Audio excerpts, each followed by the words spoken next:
I truly believe that one of the greatest gifts we can give to each other as human beings is learning how to hold authentic space with empathy.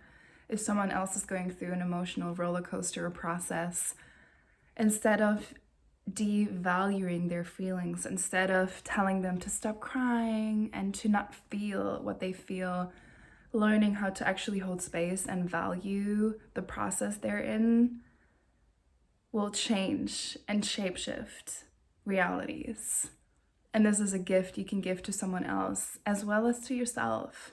Learning, first of all, how to do it for yourself when something comes up, when you feel heaviness, when you feel emotions coming up, unlearning how to suppress these emotions and actually inviting them in with so much compassion and grace and ease, knowing that this feeling is allowed to be there, knowing that it's okay to feel the way you feel right now in this moment, even though it feels heavy and hard and it's painful and you maybe need to cry. Learning how to hold yourself, having compassion for your own emotional process is key, because you are an emotional, intelligent being, and it is your superpower to be able to feel. And we're not only here to feel the joyful emotions all the time, the ecstatic ones. It goes hand in hand with the emotions that feel more hard and painful.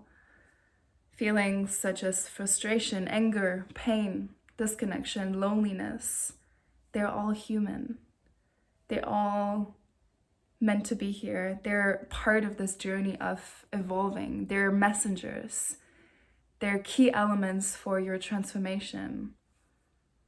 So learning how to be there for you in these moments, holding yourself, telling yourself that it's okay that you feel that way. Some of the practices that I love to do when I feel heavy, which I did these past days, I felt a lot of heaviness, a lot of sadness, a lot of disconnection, a lot of deep loneliness, a feeling of, disconnection from the world, from the people around me, from everything. Just feeling helpless and painful. And the things that I did is, first of all, just allowing it to arise and not pressuring myself. And it took some time for the emotions to be revealed and for me to be able to really cry and really connect with this energy and motion that needed to come out, it needed to be felt. Some of the practices that helped me these past days, and something that I've been doing for many, many years, is writing. I have a book and I just start writing how I feel. I don't try to sugarcoat my own emotions. I write that I feel not okay. I'm writing, I feel so sad, I feel so lonely, I feel disconnected from myself, from the world. I just start writing about how I feel and how it feels in my body. And then with that, usually the emotions start coming up and I can write about it. And I just allow myself to write about the darkness and the depth that I feel.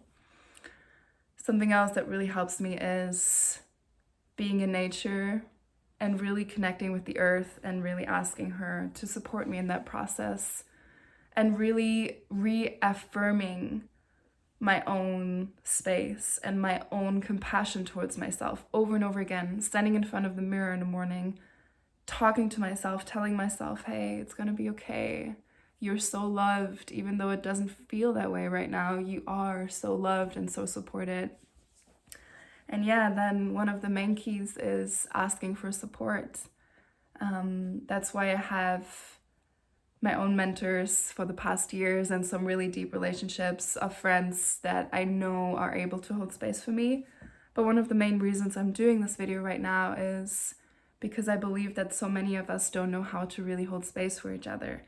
And a common thing that happens over and over again is that we learned how to devalue emotions. As soon as there's someone in our field that feels heaviness, depression, disconnection, disease, we tend to think, oh my God, that's something that is not okay and they shouldn't feel this way and I don't even know how to hold space for them. And as soon as they open themselves up, we tend to tell them to stop crying and it's not that hard. That's like the main thing. That's the software. This is what we've learned, to tell them, oh, it's not even that hard. It's gonna be okay.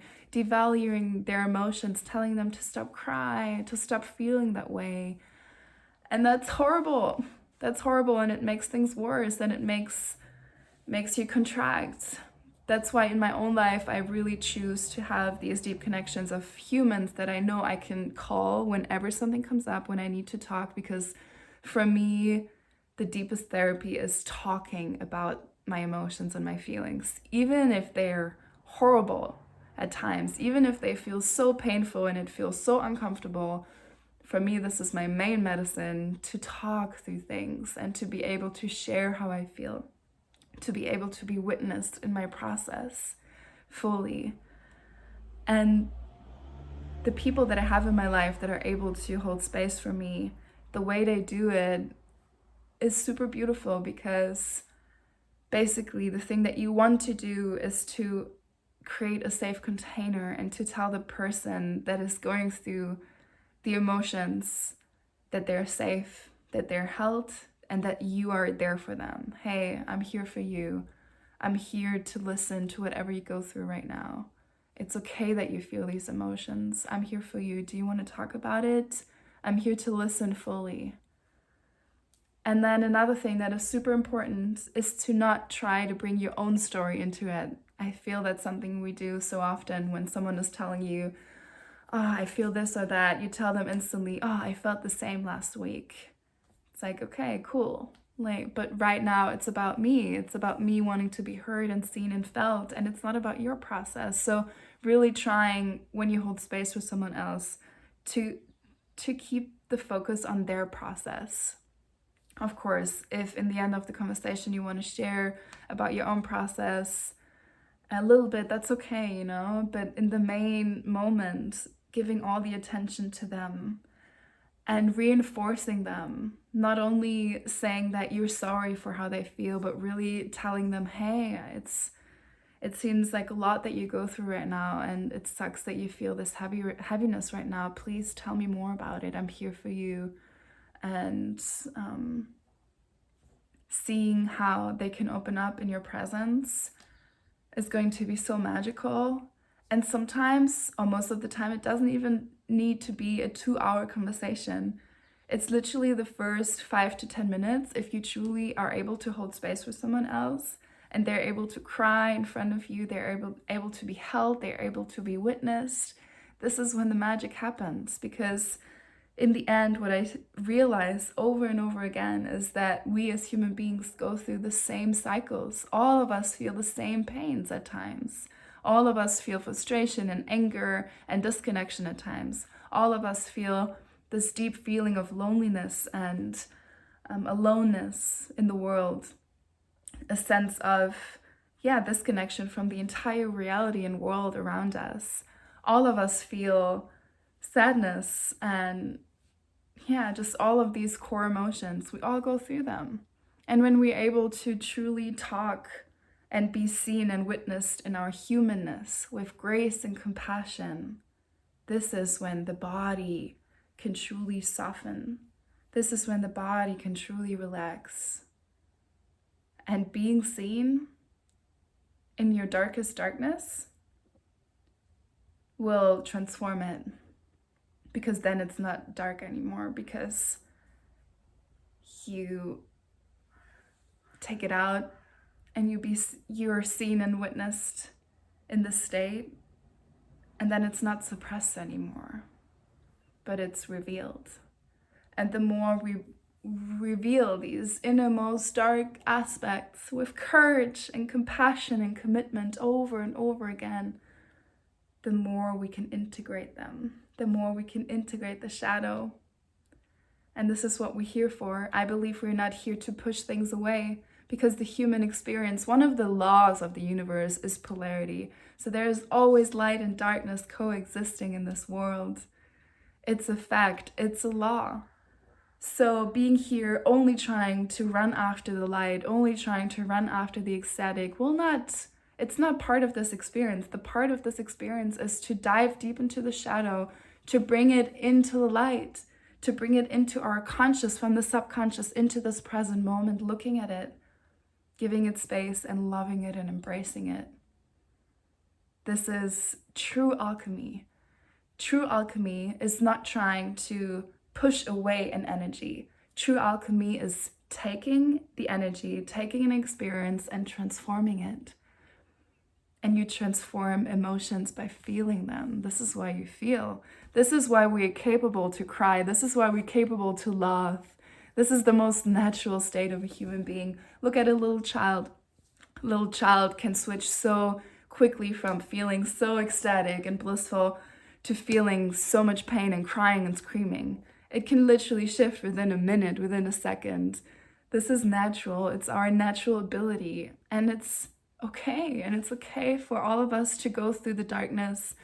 And it's so powerful when more and more and more humans learn how to hold space for each other.